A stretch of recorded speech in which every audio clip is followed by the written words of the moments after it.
Hello everyone, this is Eric Chappell, Civil Community Evangelist for Autodesk, and with me today is Charlie Ogden. He's going to be the main speaker for today's presentation, and Charlie will be taking you through developing custom drainage parts for infraworks and Civil 3D. Before we get into that, I just wanted to give you a quick rundown of our webcast series in case you're new to it. We do this twice a month. We try to shoot for the first and third Wednesdays of the month.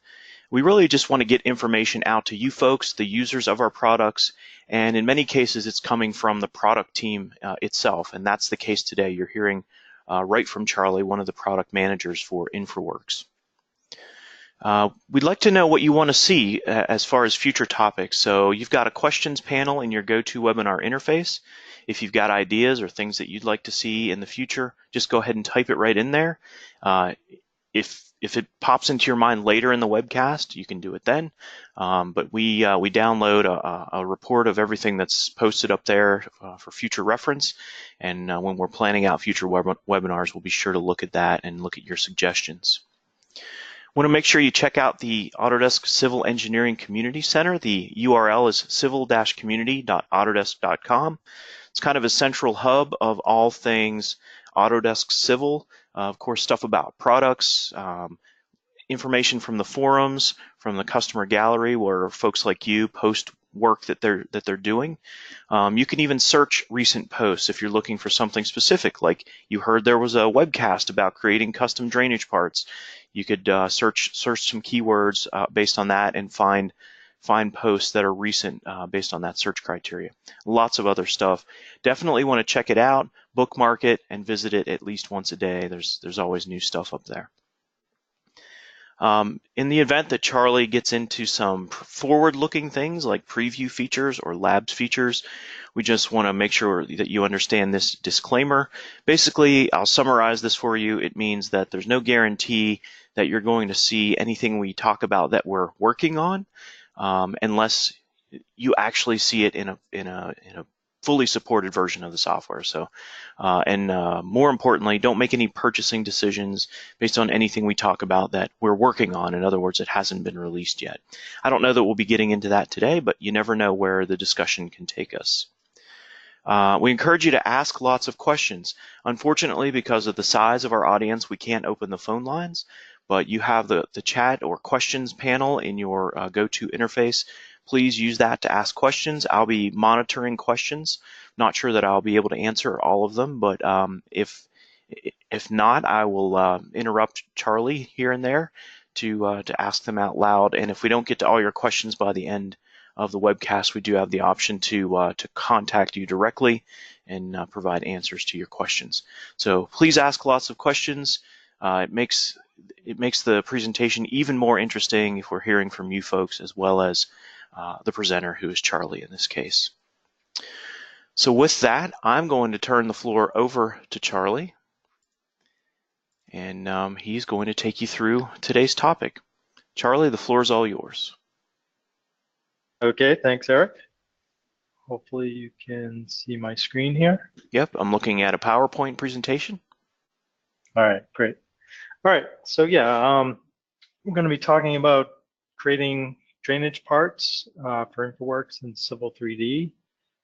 Kind of a continuation of a previous webcast we did. There were some questions and comments around maybe a little more detail in creating parts that we wanted to show that side of it. So this previous webcast back in October kind of focused more on the parts editor piece. There's a couple tools involved. I'll talk about those a little bit in a minute, but I really don't want to get too deep into what we already covered in the previous webcast just for the sake of time. So you may want to go back and review that. So again, this was the title.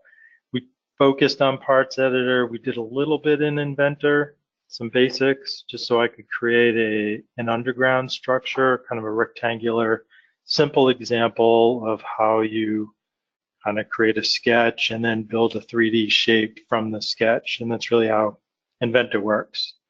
So this time I'm going to focus a little more on the Inventor side.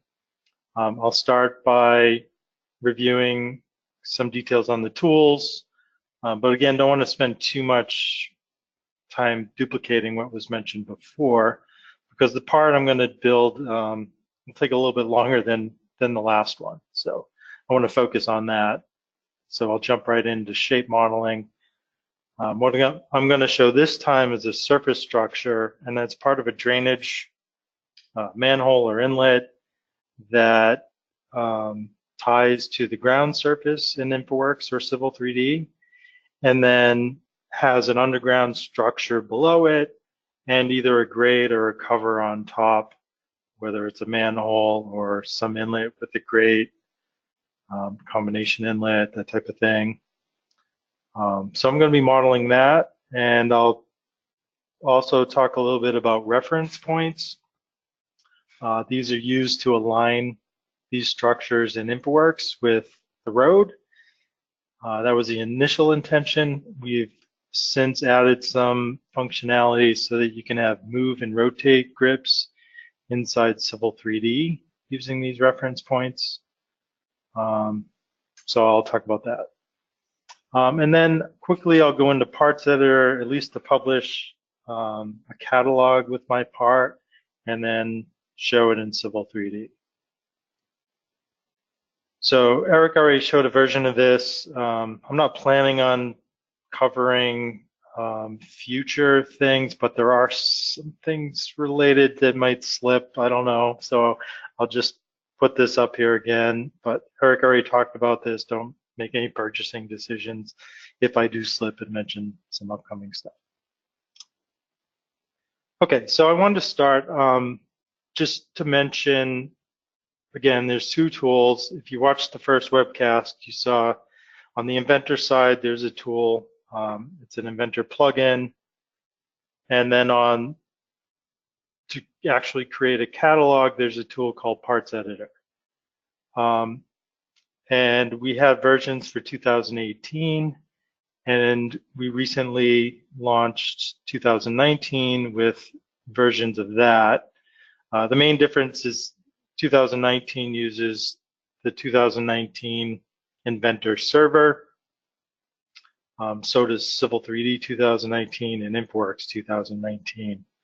But as far as the tools themselves, we built an update to Parts Editor 2018 that has the same update. So functionality-wise, the 2018 version and 2019 version right now are the same. So my point of all this is, if you are going to build parts and you want to use them in Civil 3D 2019, go ahead and use the 19 versions. But if you do want to use your parts in 2018, use the 2018 version of the parts. Those can be used in 18 and 19. So again, functionality is the same, and I'm actually going to be using Inventor LT with the 2018 plugin to demonstrate just the functionality I'm showing works in both. The other difference is for 2019, we took these two add-ons out of the install because they're used both in InfraWorks and Civil 3D. So just to have one place for them, they're now on manage.autodesk.com. If you install either InfraWorks or Civil 3D, you should get notifications that those are available, and you can install those. If you do want to use the 2019 version, if you already have the 2018, just uninstall that first, and then you can install the newer ones. But again, you don't need that unless you're only going to be working in 2019. This is a slide I had from the earlier webcast just to explain the workflow a little bit. On the left, we start in Inventor, build our shape for the part, and then we bring that into the Parts Editor tool, which is where we define all the different sizes that we could have. So we'd have combinations of different sizes of the same shape, and then publish that to a catalog that can then be used by InfraWorks or Civil 3D. I'm just going to focus mainly today on the left side of this. So using the Inventor Infrastructure Modeler plugin. So this is, most of this workflow is just Autodesk Inventor workflows, and then there's a little bit that the plugin adds so that we can use certain, like the reference points I mentioned, so that those get used in our parts. I'm going to build a part like this. I'm going to focus on the surface structure piece of it. So that's the top of this combination inlet. See, there's a curb opening here and then a grate. What I did in the first webcast was basically this real simple underground structure. So I'll reuse a version of that to assemble my final one. I'll also just use one of the shipping grates. Really no need to create new grates or covers in most cases. The surface structure is really the thing that changes the most between different types of inlets in particular. And then just, I don't want to get too into what I showed in the previous webcast, but I figured I do want to call this out again. The way Inventor works mainly, or at least tools we're using, is you draw a two-dimensional sketch of some shape, and then you use some 3D tools to build a 3D feature. I'll mainly be using the extrude command to extrude the shape into a three-dimensional solid or 3D feature. And then another thing to point out inside Inventor, there's an origin point, and it's really where these three planes come together. So right in the middle, there's an origin. The shapes we build in Inventor get constrained to that center origin, to that origin. I shouldn't say center. But for surface structures, so the top part of our inlets and manholes, the surface structure, it's really important for where that origin is, because that's going to become your insertion point on the structure. Doesn't matter so much for the underground or the cover, because those tie based on connection points, but your surface structure insertion point is going to be wherever the origin is in your model in Inventor. So some people like to insert this type of inlet maybe at the back center of curb, other people maybe at the back center of the grate, or along the gutter line at the center of the curb opening. So these two orange dots are maybe two common places where you might want to have a point to insert it based on. I'm going to build my parts so that the origin is the top back center of the curb. So everything I build will come out from that edge and also down. So this will be the top of my structure. So when I go into Civil 3D, this, or infraworks, this point will tie to the surface. Also right now, that's where the pipes will tie in as well. So for this type of thing, pipes may need to move, but that's for now. The other thing I wanted to point out is parameters. So every dimension you enter, if you want to be able to edit it later, it's helpful to give it a name. So name the parameter. There are certain dimensions that we need to have a specific name for to actually build the part in, infraworks and Civil, or in the parts editor tool. So for surface structures, there's a number here, and I'll point these out as I go that certain ones are required. Like SS is for surface structure, the height. Instead of diameter, you can have length and width. And then CG is the cover grate, and that needs either diameter or length and width and a height. And then same with SP is for structure port, that's where the underground structure connects. Length and width for rectangular or diameter. So let me jump into shape, or into Inventor, and I'm going to build this part here. It's a combination inlet. Something like this is not exactly this part. Again, my origin's going to be the top back center. It's going to have a curb opening, a place for a grate, a total height. This will be your SS height, surface structure height. surface structure width, and then surface structure length. I probably won't use these dimensions, but in a general sense, this is the type of inlet I'm going to build. So I'm going to go over to Inventor. You can see I have been messing around with a similar part. What I'm going to do is start a new part. And in the previous webcast, I mentioned I created my own template. I'm going to use that. Really what that does is align your X, Y, and Z in the correct location for how I want to build and have it come in correctly to infraworks and Civil 3D. And then I'm just going to jump in and I'm going to start. I'm in the top view. I'm already in sketch mode. So there's a setting where you can start a new drawing in sketch mode. But you draw a sketch and then turn it into a 3D shape. So the start of my sketch is just going to be the overall outline of my structure, just the rectangle. But I'm going to use my parameter names.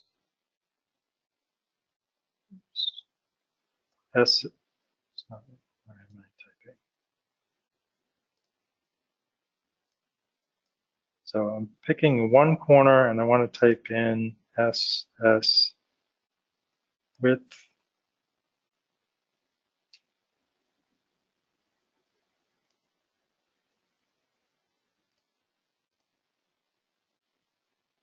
SS, what's going on with my keyboard? SS width equals 48.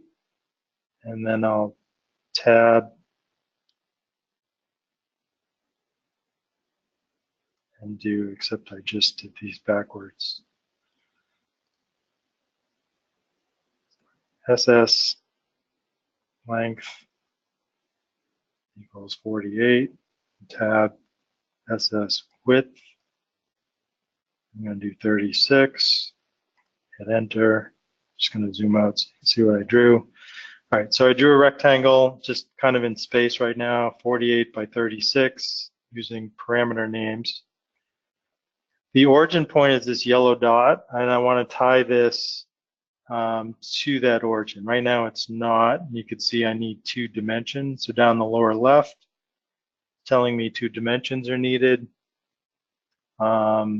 So what I'm going to do is draw a couple lines. I'm going to just do construction lines. So there's a little toggle here for construction. And then if you come over to line, hover over the origin, it turns green. Come out to the edge, and I'm just going to follow the edge, and it kind of snaps at 90. So I click there, and then I'll do another one off in this direction. Again, it's snapped and at 90. And then just say OK. So now I have 2 lines here from the origin to my rectangle. And what I want to do is give these some dimensions so that this shape is placed correctly. So the first one is just from the origin to this left edge. And I want this to be half the length. So I'm just going to use the parameter I entered in the beginning, SS length divided by 2. So that's half. So that just centers that. And then for the other dimension, I'm going to pull off. So if you have a line, use the dimension command, hover over the line, just pull it, drag it with the left mouse, it'll pull a dimension off. And then click on it. And this one, in this case, because I'm back center of my inlet, I'm just going to have this 0. You could, maybe if you're going to do in the gutter line, maybe you want this to represent your your curb width. And then your origin point would be here, and the back of it would be your curb width backwards. But I'm just going to use 0 just so they're aligned. You could put in a parameter here so you can change it in the future, but I'm just going to make it 0.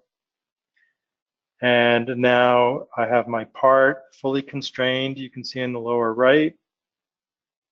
And if I look at my parameters using this button up at the top, I'm going to kind of keep going to that.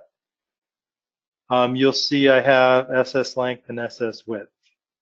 Those are the two dimensions of the rectangle I entered. So now I can finish my sketch, and I want to extrude this shape. So I click inside the middle. I don't want to come up though. What I'm going to do is go down, so I can change my direction here so it's going down. And then I'm going to use a new parameter called SS height, which is also required. And I'm going to say 14 inches, and you can see it's previewing. I'll say OK.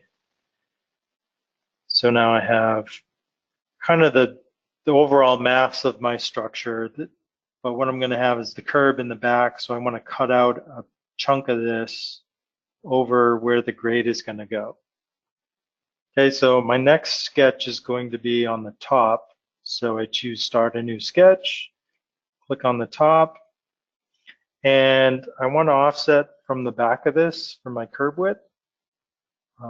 You do want some geometry to start with from the original object, so you always kind of go to Project Geometry. If you click inside the shape, you'll get kind of the outer boundary. But what I'm going to do is hover over just this line, turns yellow, and then I can offset this. So to offset, kind of just hover over the line and then drag it out.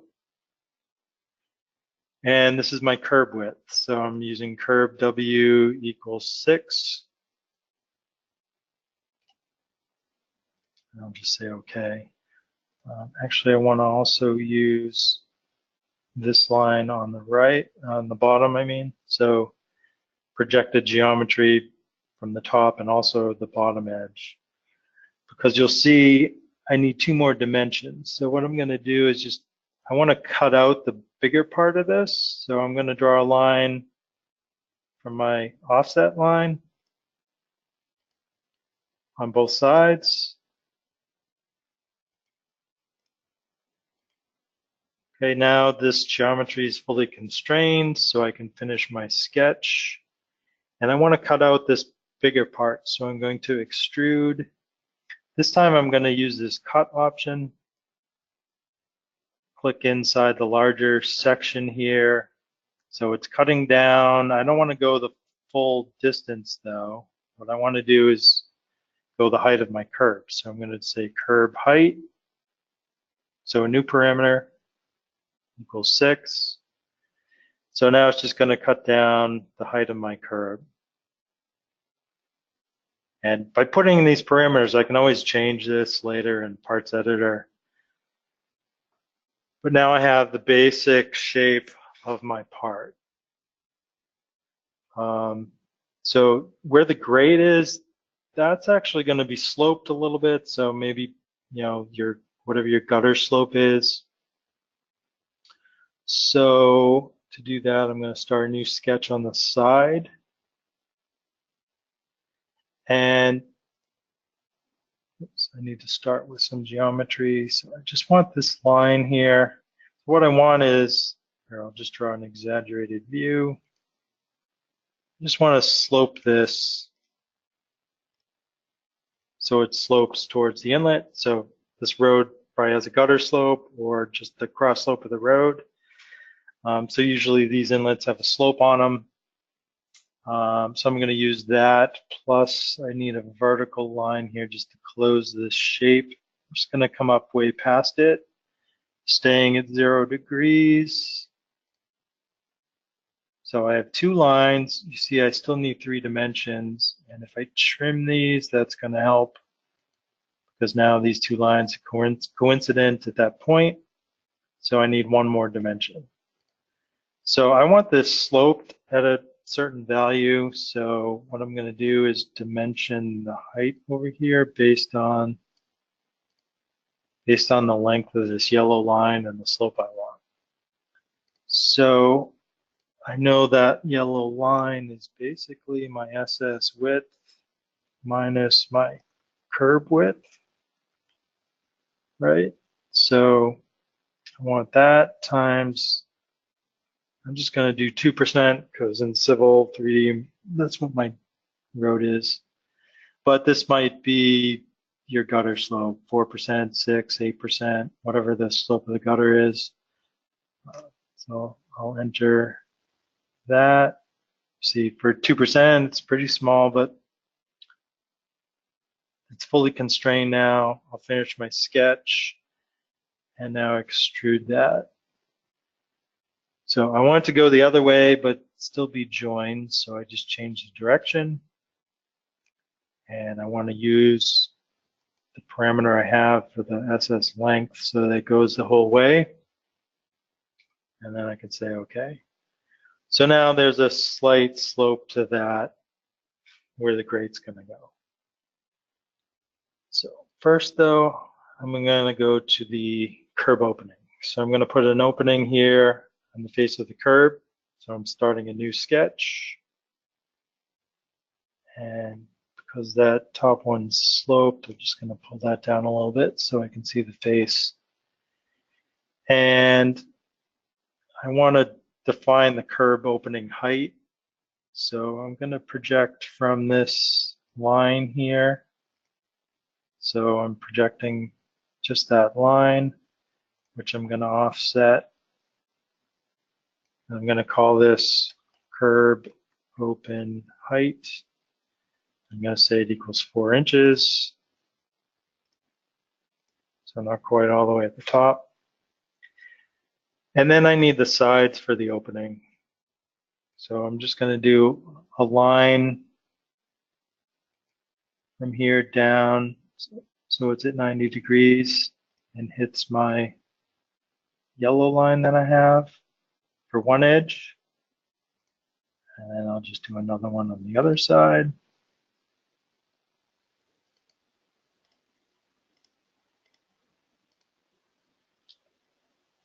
Okay. And then I'm going to do similar to what I did for the overall box in the beginning. I'm going to dimension the distance between these two lines is my curb opening length. So if you use dimension, this time if I just hover over the end of a line, you see the little dot that appears. So I click there, click the end of the other one, and then I can pull a dimension off. Now this one's going to be curb open L for length. This one doesn't need to be anything particular, but I'm going to say for now it's 24. So it adjusts the right side of the line. And then just like I centered the overall box, I'm going to center this by doing a dimension from the center point to this line. And I want that to be half my opening. So curb open L divided by 2. That way my opening gets centered. And I still need a couple dimensions, but that's just because I need to trim these two lines. Okay, so I have the sketch for my opening, and if I come up to parameters just to test this out, you can see if I make this 30, hit enter, you can see it gets wider. If I make this 2, hit enter, it gets shorter. So it's always nice just to kind of test your parameters, make sure they're working as you think they're going to. But I'll finish my sketch and then extrude this, but I want to cut. Now actually, I don't want to go all the way back to curb width. So what I'm going to do is just cancel for a moment, go back to my parameters. I'm going to enter a new parameter. This one actually is required for a surface structure, but it could be a dimensional piece like the other parameters I have. But in my case, I'm just going to type it in, and I'm going to say it's 4 inches. Okay, so this will be the back of the curb opening.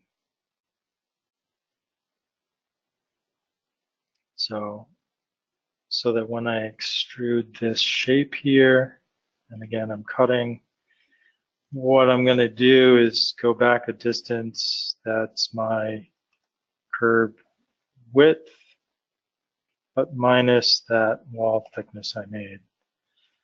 So it only goes back a couple inches. Probably need a wider curb or something for a bigger opening here, but I'll say okay to that. And now I have an opening in the face of the curb. I do want the opening to go all the way down to the bottom.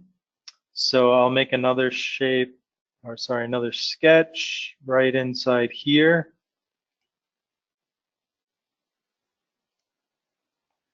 And project geometry. I'm just projecting the outline.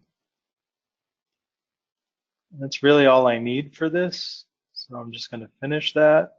And I'm going to extrude it down.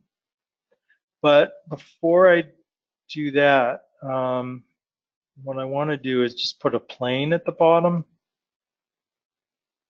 This will be more useful later, but if I offset from plane, and over here you can see your original XY plane. So I'm going to select that as my starting point.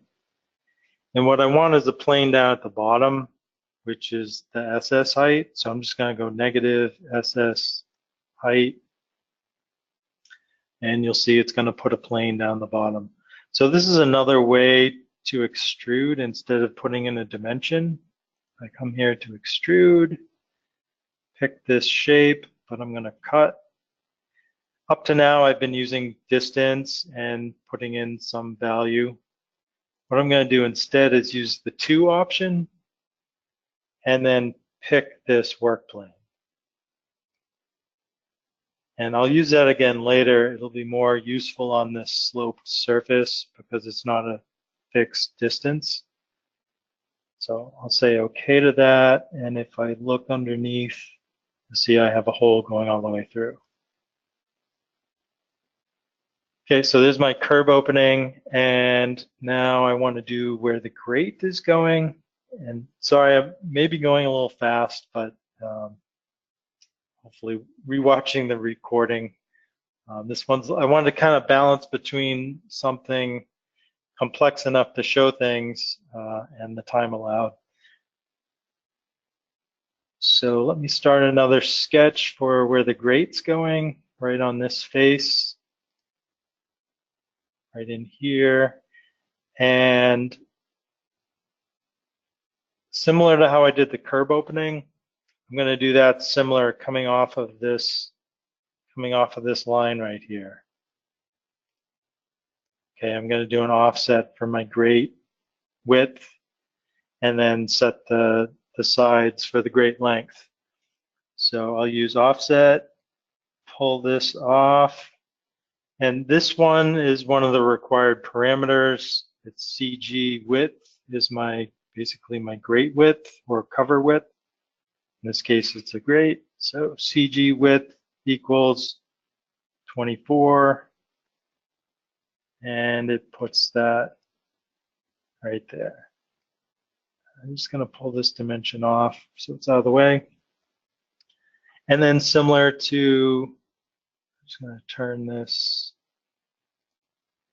similar to the curb opening, I'm going to draw a line from this line, perpendicular. Again, if you just kind of move along this line, it snaps when it's at 90. Just kind of pauses there. So one line there, one line on the other side.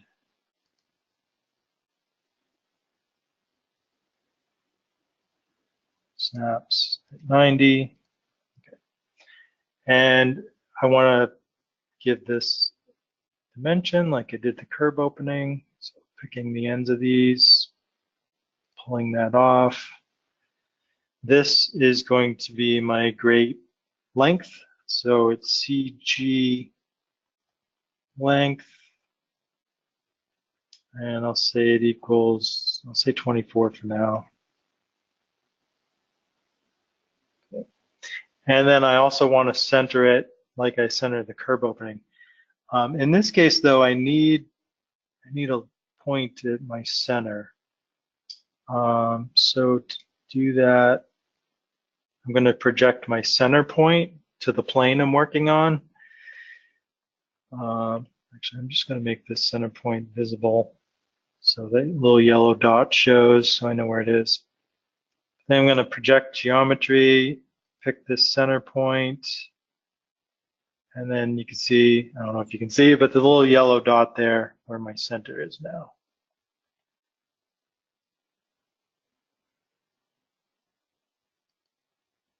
And just kind of rotate into position here. So now I need another dimension from this new point to the end of this line, just like I did the curve opening. So this is half the CG length, and that'll center that. Okay, 2 dimensions are still needed, and again, that's because I need to trim these. Now it's fully constrained, but just to test this, if I come up to my parameters, and I'm going to make my CG length a little larger, I'm going to say 30. A little larger than that, 36. You'll see the lines here doesn't quite close. Still constrained, but what I'm going to do is just draw on a line from the end to the end here, just to avoid any problems with that shape closing. And now this is where my grate's going to go. So I'll finish my sketch and extrude this shape by cutting. And now this distance is going to be my CG height, which is another required dimension. So 2 inches. Say OK. And now that's where the grate will rest in there. What I'm going to do is make a little shelf so the hole goes all the way through. You'll notice there is a little tiny sliver of a shape here. That's because this top piece was sloped. So this is kind of vertically a sharp vertical pie piece. You could get rid of it, but I'm actually going to use it later. You're not actually going to see it because this face is going to be along the back of the grate anyway. So I'm going to leave it there, and I'll end up using it to put a point right on that, a reference point. So, all right, so to put my hole in, I'm going to do a sketch in the bottom here, project the geometry from this bottom area, and then I'm just going to offset this however wide you want that shelf. I'm just going to say 1 inch, and then OK. And that's all I need to do. It's fully constrained. Finish the sketch and extrude that. And I want to cut.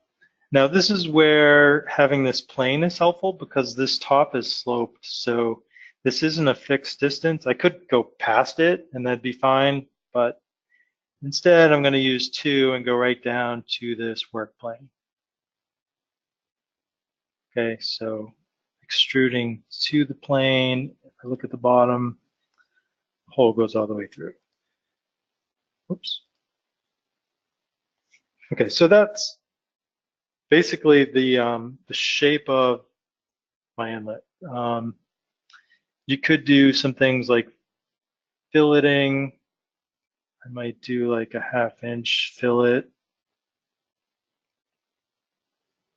or something along this opening. So the fillet command, put in your radius and just pick the edge. It'll fillet those, maybe along the top. Not really needed. Probably not going to see it in civil or anything, but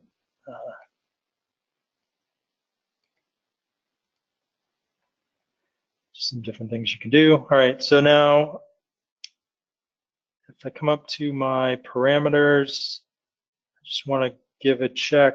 I have all my SS, length, width, and height. I have my greater cover length and width and height. I have a wall thickness. The other things that are required are how the underground structure is going to connect, and that uses SP length and SP width. And I'm just going to add these as user parameters. In some cases, maybe this is calculated from dimensions. You could certainly put in a formula here, SS length minus 2 times the wall thickness. But I'm just going to leave them because I'm going to set the values in parts editor anyway. Okay, so the last thing to do here is to make sure all the dimensions I need to use or want to use in parts editor need to be checked.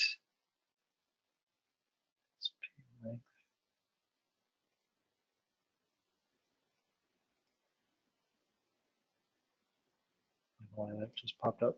But these need to be checked in both, well, the key column so that you see it in parts editor. The export parameters, the thing needs to be checked as well so that Civil 3D can use these parameters. So I'm checking basically anything I gave a name to.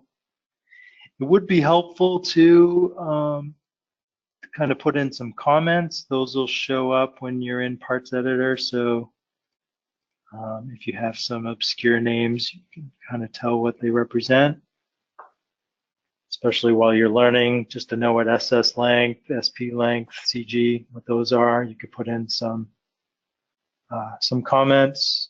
So I think I got everything. So I'm just going to say done here. So what I've done so far, this is Inventor, native Inventor workflows completely. What I need to do last to finish this is to go into our plugin tools. So if you go to environments, infrastructure, part shape utilities, this opens up a new toolbar with some new tools that I mentioned in the previous webcast. What I'm going to use today is assembly connectors and reference points. So assembly connectors is how the greater cover component will connect and how the underground structure will connect. So the name CG, oh sorry, G, just type in G and you'll find grate or cover port. So you want to use this name exactly, but as you type it, it pops up. And then you need to pick where it is on the part. And I'm going to use this center button. Now this takes 2 clicks. The first click is to pick like a work plane. Something a little odd with this picking, but the first pick doesn't get used. So I'll pick something I don't want. And then the second pick is going to be the shelf of this greater cover. If I pick this first, it's not available as a selection as in the second one. So just pick something else first, and then you pick this shelf. And then what it does is put in this connector.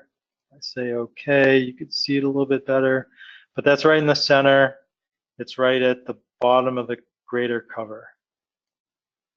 Okay, now I need one more for where the underground structure connects, and that's underground structure port. I do need to do a little, well, let me add it first, I guess. There's a little trick for this one, because when I add this to this shape, I kind of want it to find the center of this. But when I click this, what it's actually finding is the center of that opening, which right now looks like it's the same, but if I change my parameters up here for the grate width to 12, you'll see that underneath what it's finding is the opening. Oops, I just lost mine.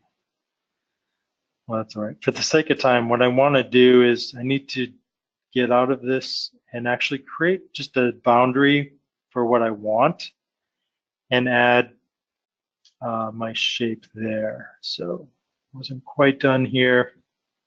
What I need to do is a sketch on the bottom face. And I want this boundary, but if I pick in here, I'll get all this interior stuff.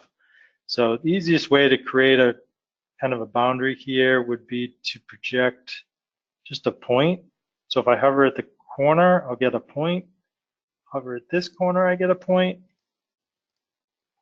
And then I can just draw a rectangle from there to there. So all I need is some shape that I can center my connection point on. But it needs to be a solid, so I need to give this some width. So I'm going to offset it, and this really could be, why isn't that my rectangle?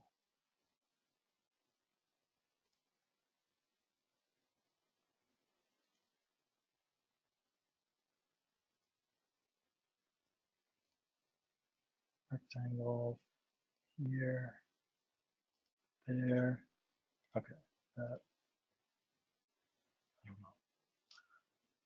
Okay, well, I don't know, that one's better. I don't know what happened the first time, but I want to offset this entire border.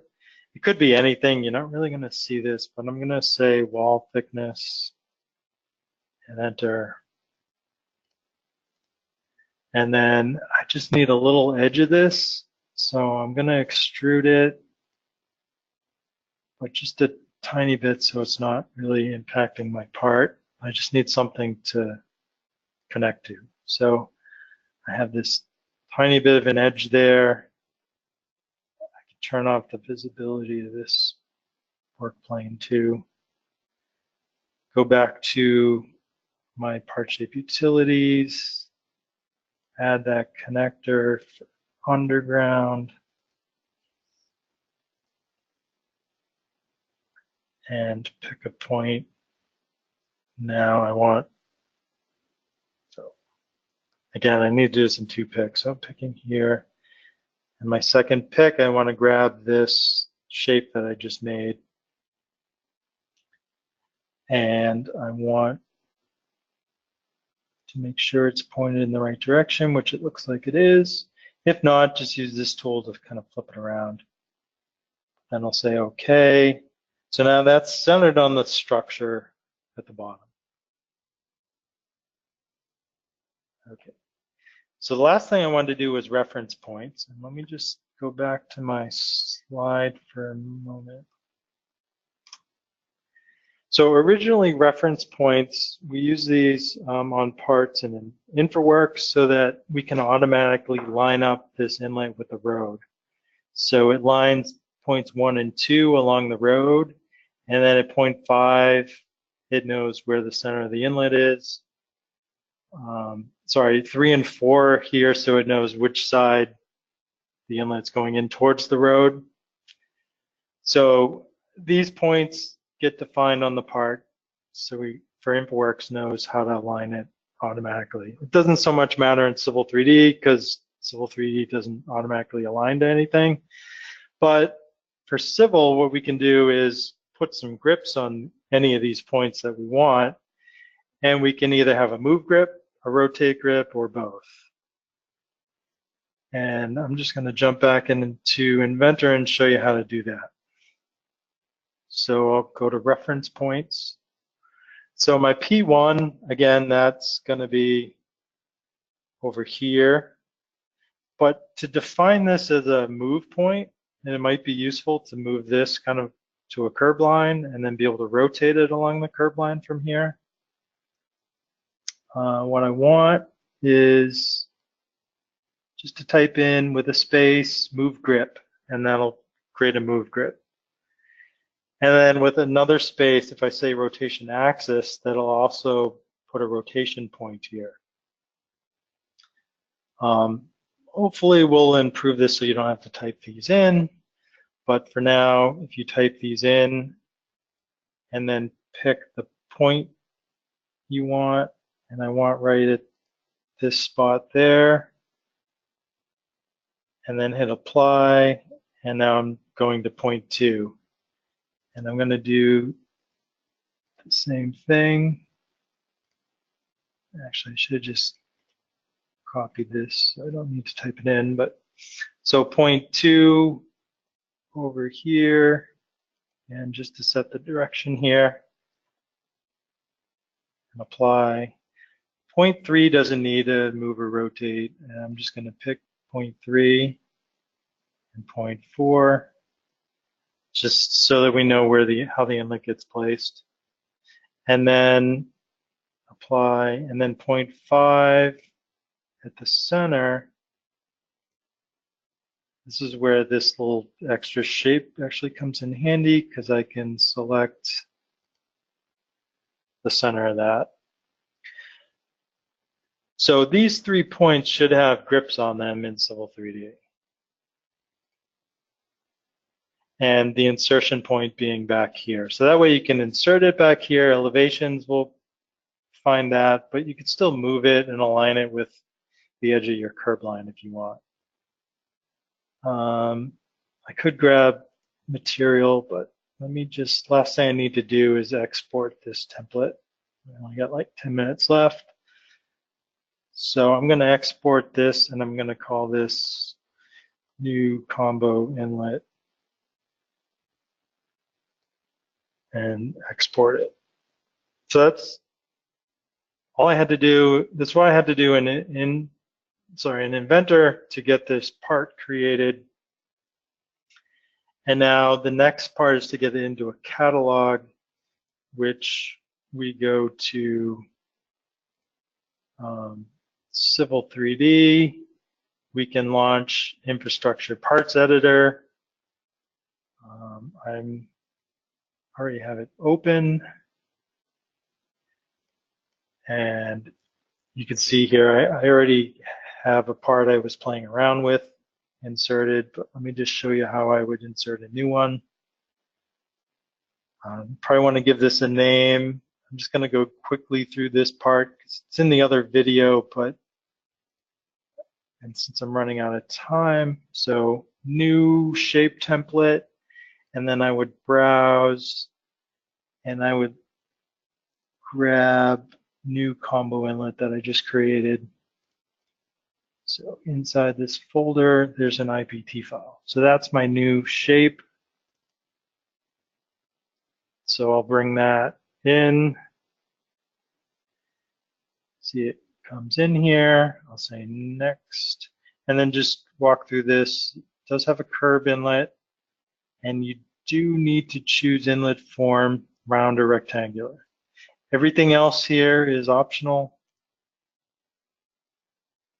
And then you want to define your dimensions. So for the sake of time, I'm just going to use the one I already have. This part doesn't change from the previous video, and I had created this one in here earlier, and I've already created an assembly using the part I had yesterday, and the other 2 components that I had. So what I didn't get to in the earlier webcast was publishing. So let me publish this, and this is updated a little bit. So if I publish, whatever's selected will be here. I only have 1 part in this catalog, but that's okay. So I'll hit next, and you could choose to publish to infraworks and or Civil 3D. Civil 3D, you'd choose the version. See, I have more than 1 version on my machine here.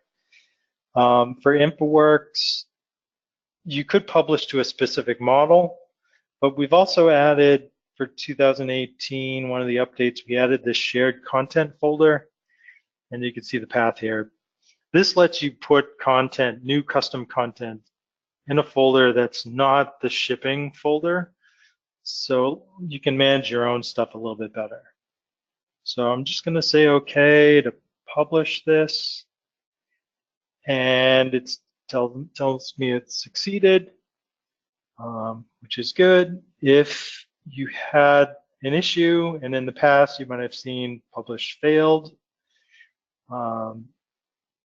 what we've done, so if you do see publish failed, this link will actually bring you to a list of things that are wrong. So that's just a little improvement to help you figure out what's missing. It's usually that a certain required parameter was not added. And then you could just go back, fix your part, and try to publish again. But hopefully those tips will help publishing successfully to Civil 3D. So if I open these, you'll see it published to 2 locations. Just say OK to that. One last thing I need to point out for those move grips, rotation grips, there is an issue right now that we're fixing where you have to do, for now, a little manual copying. We put the templates for Civil 3D. You see over here on the right, I'm in the pipes catalog location. If I go up a folder, there's content library. In there, these are all the templates, the inventor templates, not AutoCAD templates, but these are my part templates that inventor uses. Same thing, the window on the left was my infraworks location. Oops. And in there, there's also a templates folder. And by the dates and times, you can see, if I go into one of these and look at the image, you can see that's my grate. This one, that's my surface structure from yesterday.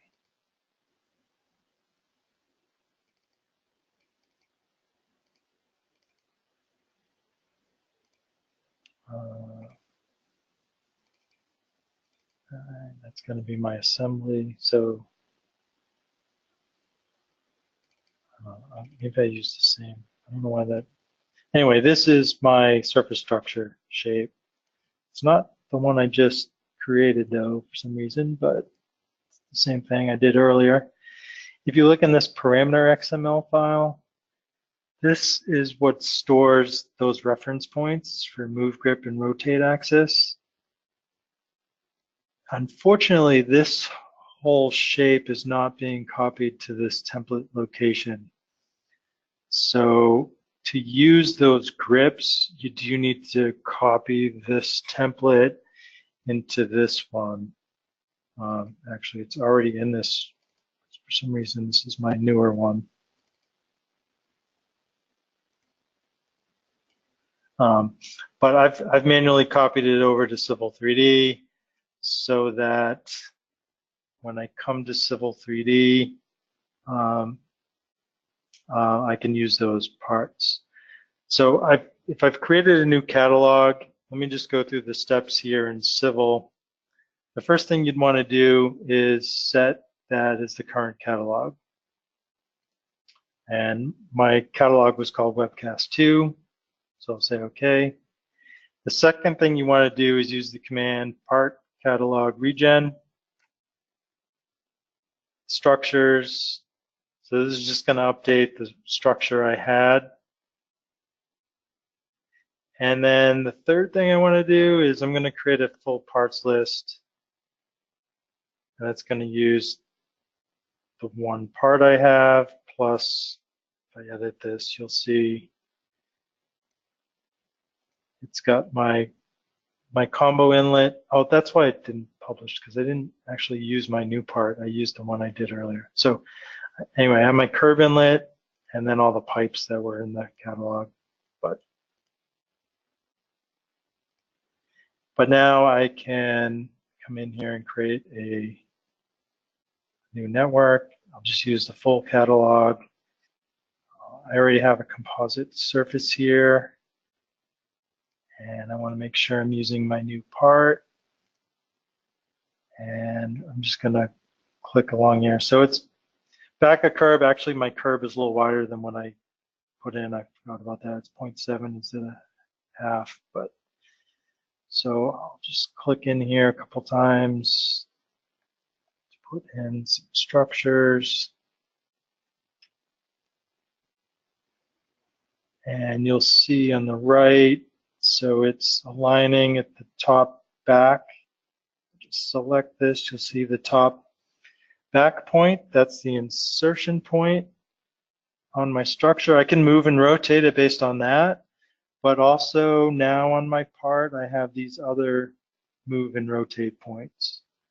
So I can move this around based on these points. These are those new grips that I added on the part. So that may have been a bit quick, but that's really what I wanted to cover, was creating a little more complex part than I did the first time and being able to bring it into our product, like Civil 3D, so that we can see it in here, and touched on these new reference points. Right now, the pipes still connect to the insertion point, but hopefully we can improve that too. All right, so that's a couple minutes over, but that is what I wanted to cover. All right. Well, thanks a lot, Charlie. That was a lot to pack into an hour, but the good news is we did record the session, so I'll be posting that recording. I'm going to say by the end of the day tomorrow, but it should be well before that. So you can, if you're going to try this on your own, you can go back, review the video and pause and play as much as you need to get through it step by step. So I think everyone's going to find this really, really useful, Charlie, because I know for me in particular, I was missing kind of the inventor piece of this. How do I actually build the part? And you filled in that gap very, very nicely with this webcast. So thanks for doing that. All right, sure. I'm just going to switch presenters real quick and show my screen one last time. And actually, I normally have a slide here about our upcoming webcast, but I'll admit that we're not sure what that is quite yet. So information will be coming out on the next webcast. It should be June 20th, which is 2 weeks from now. Same time, same place, but we haven't yet nailed down the topic yet. So stay tuned, watch the community center, watch social media, and you'll be hearing information or seeing information on what our next webcast will be. Thanks, Charlie, for a great presentation. Thanks to all of you who attended for giving us an hour out of your day. And we'll be posting that recording shortly, so keep an eye out for that as well. Have a great day and have a great rest of your week.